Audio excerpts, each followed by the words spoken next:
Advocate സേനാപതി വേണു, ദയനീയമാണല്ലോ, വീണ്ടും വട്ടപ്പൂജ്യം. എന്ത് പറ്റി? അല്ല, ഇപ്പോ ഈ തെരഞ്ഞെടുപ്പിൽ ഇപ്പൊ ഞങ്ങൾ അങ്ങനെ വലിയ അത്ഭുതങ്ങളൊന്നും പ്രതീക്ഷിച്ച ആളുകളല്ല. തെരഞ്ഞെടുപ്പിന്റെ എക്സിറ്റ് പോളുകളിലും ഒക്കെ വരുന്നതിന് മുമ്പ് തന്നെ ഞങ്ങൾ അത്ഭുതമൊന്നും പ്രതീക്ഷിച്ച ആളുകളല്ല. പക്ഷേ നമ്പ്യാർ ഒരു കാര്യം മനസ്സിലാക്കേണ്ടത്, ഞങ്ങൾ കഴിഞ്ഞ പ്രാവശ്യത്തിൽ നിന്ന് ഞങ്ങളുടെ വോട്ട് ഷെയർ വർദ്ധിപ്പിച്ചു എന്നതുകൊണ്ട് തെരഞ്ഞെടുപ്പിൽ വിജയിക്കാൻ പര്യാപ്തമായ രീതിയിലൊന്നും ഞങ്ങൾക്ക് ആയിട്ടില്ല. 27 കൊല്ലക്കാലം കാത്തിരുന്നതിന് ശേഷമാണ് BJPക്ക് ഡൽഹിയിൽ അധികാരത്തിൽ തിരിച്ചു വരാൻ പറ്റിയത്. സുഷമ സ്വരാജും സാഹിബ് സിംഗ് വർമ്മയും ഒക്കെ ഭരിച്ചതിന് ശേഷം they have waited for A period of 27 years. ഞങ്ങളിപ്പോൾ അധികാരത്തിന് പുറത്തു പോയിട്ട് 10 കൊല്ലമേ ആയിട്ടുള്ളൂ. ഞങ്ങൾ 4.5%, 6% അടുത്ത തെരഞ്ഞെടുപ്പ് അല്ലെങ്കിൽ പിന്നത്തെ തെരഞ്ഞെടുപ്പിൽ ഞങ്ങൾ തിരിച്ചു വരും. തിരിച്ചു വരാതിരിക്കാനൊന്നും പറ്റത്തില്ലല്ലോ. കാരണം ആം ആദ്മി പാർട്ടി വന്നതുപോലെ ഉണ്ടായ ഒരു പാർട്ടി ഒന്നും അല്ലല്ലോ കോൺഗ്രസ്. ഇവിടെ ആം ആദ്മി പാർട്ടിയുടെ ഒരു ചരിത്രം, അതിന്റെ പാർട്ടി നേതാവ് ഇവിടെ ഉണ്ട്, അവർക്കൊക്കെ അറിയാവുന്നതാണ്. 2013 ഇന്ത്യയിലുടനീളം, അത് ഇന്ത്യയിലുടനീളം മാത്രമല്ല ലോകത്തുടനീളം ഉണ്ടായ ഒരു വിപ്ലവമുണ്ടല്ലോ. നമ്മൾ മുല്ലപ്പൂ വസന്തവും അറബ് വസന്തവും എന്നൊക്കെ പറയുന്ന ലോകത്തുടനീളം ഉണ്ടായ ഒരു സമരത്തിന്റെ ഭാഗം. ആ സമരം ഒരുപക്ഷെ നമ്മുടെ നാട്ടിൽ ഇൻഫ്ലേഷൻ വല്ലാതെ കൂടി നിന്ന ഒരു കാലഘട്ടത്തിൽ, 2010 ശേഷമുള്ള ഒരു കാലഘട്ടത്തിൽ ഒരുപാട് അഴിമതി ആരോപണങ്ങൾ അന്നത്തെ ഗവൺമെന്റ് നേരെ, പ്രത്യേകിച്ച് 2G സ്പെക്ട്രം മുതലായ അഴിമതി ആരോപണങ്ങളൊക്കെ അന്തരീക്ഷത്തിൽ നിറഞ്ഞു നിൽക്കുമ്പോഴാണ് നമ്മൾ അണ്ണാ ഹസാരെയുടെ നേതൃത്വത്തിൽ ഒരു ഇന്ത്യ അഗൈൻസ്റ്റ് കറപ്ഷൻ എന്നൊരു മൂവ്മെന്റ് പാർട്ടിയാണ് വളർത്തിയത് ഇവരെ. അല്ല, കേക്ക്. അപ്പോ ആ മൂവ്മെന്റിന്റെ മുന്നിൽ കയറി നിന്ന് അണ്ണാ ഹസാരെ ഉണ്ടായിരുന്നു, നമ്മുടെ കിരൺ ബേദി, അതുപോലെ തന്നെ അന്ന് ആർമി ജനറൽ ആയിരുന്ന, പിന്നീട് BJPയുടെ മന്ത്രിയും നേതാവും ഒക്കെ ആയ VK സിംഗ് പോലും അതിന് അനുകൂലമായിട്ട് അതിന്റെ നിലപാടുകളൊക്കെ സ്വീകരിച്ചതാണ്. പക്ഷേ നമ്മൾ മനസ്സിലാക്കേണ്ടത്, 2013 ഇവർ ഡൽഹിയിലെ രാംലീല മൈതാനിയിൽ ഉയർത്തിയ മുദ്രാവാക്യം എന്ന് പറയുന്നത് അഴിമതിക്കെതിരെയുള്ള പോരാട്ടമാണ്. ആ അഴിമതിക്കെതിരെയുള്ള പോരാട്ടത്തിൽ ഇവർ ഫോക്കസ് ചെയ്തത് ശ്രീമതി ഷീല ദീക്ഷിത്തിനെയാണ്. അപ്പോ ഷീല ദീക്ഷിത്തിനെതിരെ ഇദ്ദേഹം അന്ന് നടത്തിയ ഒരു പ്രസംഗങ്ങളിലൊക്കെ ഒരുപക്ഷെ ആരെങ്കിലും ചർച്ചയിൽ പറഞ്ഞിട്ടുണ്ടോ എന്ന് എനിക്കറിയില്ല.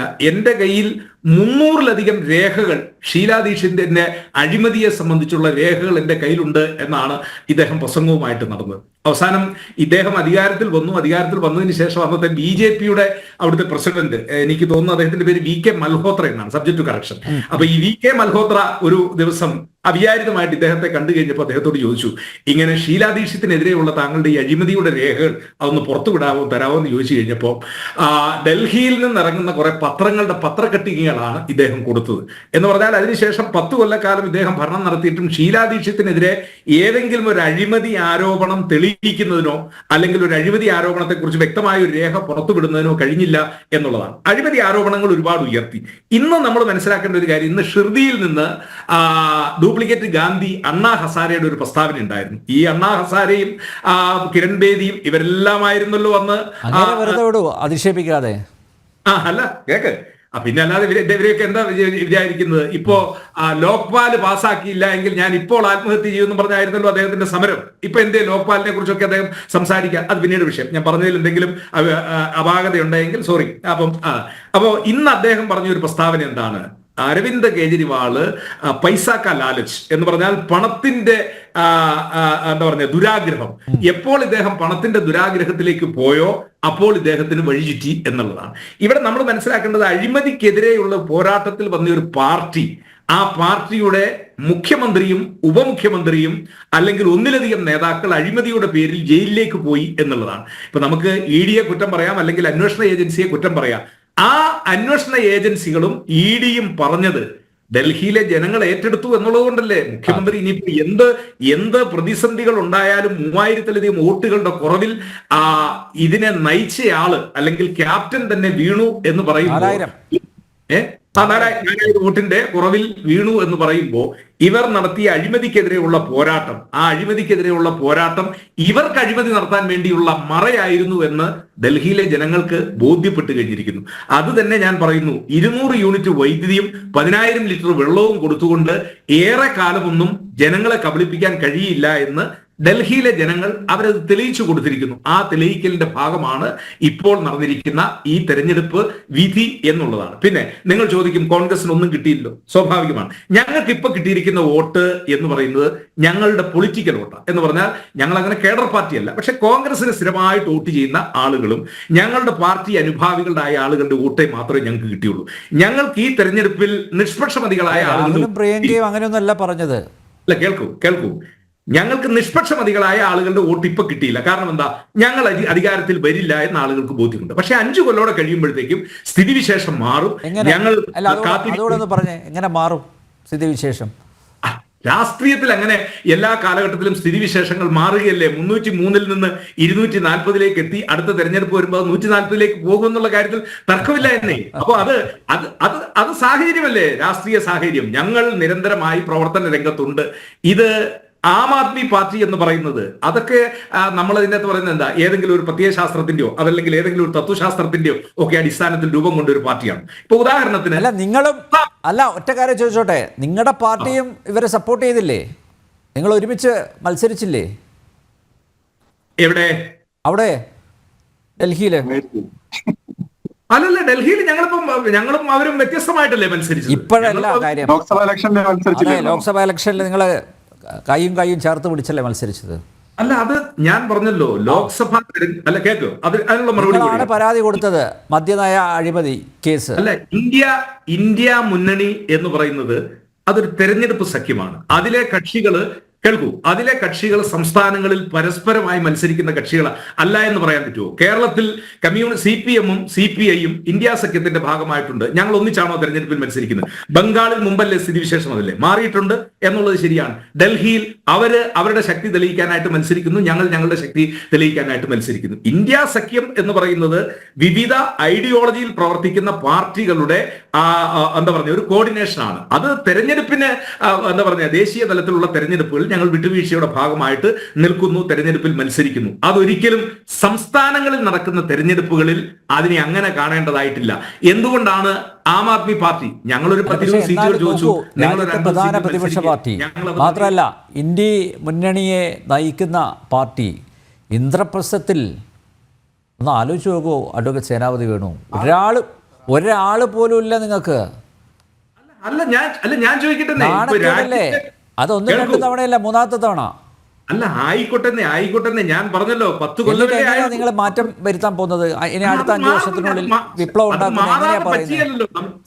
അത് മാറാതെ പറ്റിയല്ലോ. പല സംസ്ഥാനങ്ങളിലും അതല്ലേ 25 കൊല്ലം 30 കൊല്ലം കഴിഞ്ഞതിന് ശേഷം കോൺഗ്രസ് അധികാരത്തിലേക്ക് തിരിച്ചു വരുന്നത്. രാഹുൽ നിങ്ങളുടെ പാർട്ടിയുടെ നേതൃസ്ഥാനത്ത് എത്ര കാലം ഉണ്ടോ അത്രയും കാലം ഗതി പിടിക്കില്ല അഡ്വക്കേറ്റ് സേന. അത് നിങ്ങൾക്ക് പറയാം. പറയുന്നതല്ല, പാർട്ടിയിലുള്ളവർ പലരും പുറത്തുപോയത് ഇദ്ദേഹത്തിന്റെ നേതൃത്വത്തെ ചോദ്യം ചെയ്തുകൊണ്ടല്ലേ, ഞാൻ പറയുന്നതാണോ? അതൊക്കെ സമ്മതിച്ചെന്നേ. അതെല്ലാം ഗുലാം നബി ആസാദിനെ പോലുള്ള ആളുകൾ, പ്രഗത്ഭരായ ആളുകളൊക്കെ അത് മാത്രമല്ല, ഒരു വലിയ നീണ്ട ലിസ്റ്റില്ലേ ശേഷമാണ് ഇവരെല്ലാം പുറത്തു പോയതിന് ശേഷമാണെന്നേ ഞങ്ങൾ 44-ൽ നിന്ന് 102-ലേക്ക് കടന്നത്. ഇവരെല്ലാം പുറത്തു പോയതിന് ശേഷമാണെന്നേ നിങ്ങളെ 303-ൽ നിന്ന് ഞങ്ങൾ 240-ൽ എത്തിച്ചത്. ഇവരെല്ലാം പുറത്തു പോയതിന് ശേഷമാണെന്നേ UP-യിലെ ഏറ്റവും അധികം ഭൂരിപക്ഷത്തിൽ രാഹുൽ ഗാന്ധി തെരഞ്ഞെടുപ്പിൽ ജയിച്ചത്. 5,90,000 വോട്ടിന്റെ ഭൂരിപക്ഷം ഉണ്ടായിരുന്ന ഇന്ത്യയുടെ പ്രധാനമന്ത്രിയുടെ ഭൂരിപക്ഷം 1,4 ലക്ഷം 1,30,000 ആക്കിയത് ഇവരെല്ലാം ശേഷമാണെന്നേ. അല്ല, UP-യിലെ ഒരു ഉപതെരഞ്ഞെടുപ്പ് ഫലം കൂടെ വന്നിട്ടുണ്ടല്ലോ അല്ലേ? അല്ലേ,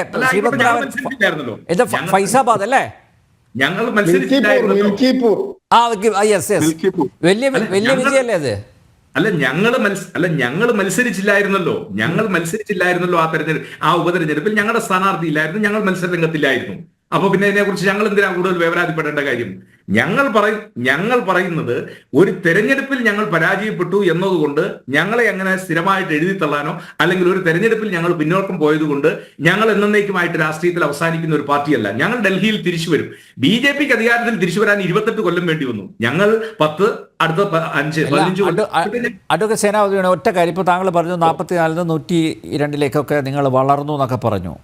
അത് ഏതാണ്ട് അധികാരം പിടിച്ചെടുത്ത രീതിയിലായിരുന്നു അന്ന് ആഘോഷമൊക്കെ.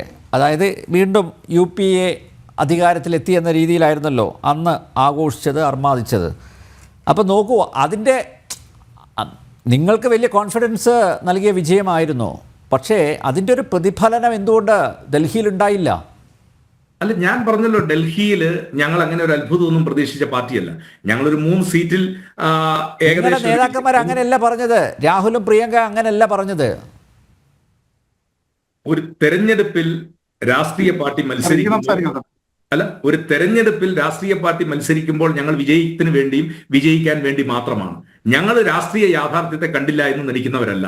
ഞങ്ങൾ 3 സീറ്റ്, അതായത് ബാഡ്ലി, ശ്രീനഗർ, അതുപോലെ തന്നെ ബുറാഡി, ഈ 3 സീറ്റുകളിൽ ഞങ്ങൾ വിജയപ്രതീക്ഷ ഉണ്ടായിരുന്നവരാണ്. രാവിലെ ഏകദേശം 1-ാം സ്ഥാനത്തൊക്കെ ഞങ്ങൾ എത്തുകയും ചെയ്തു.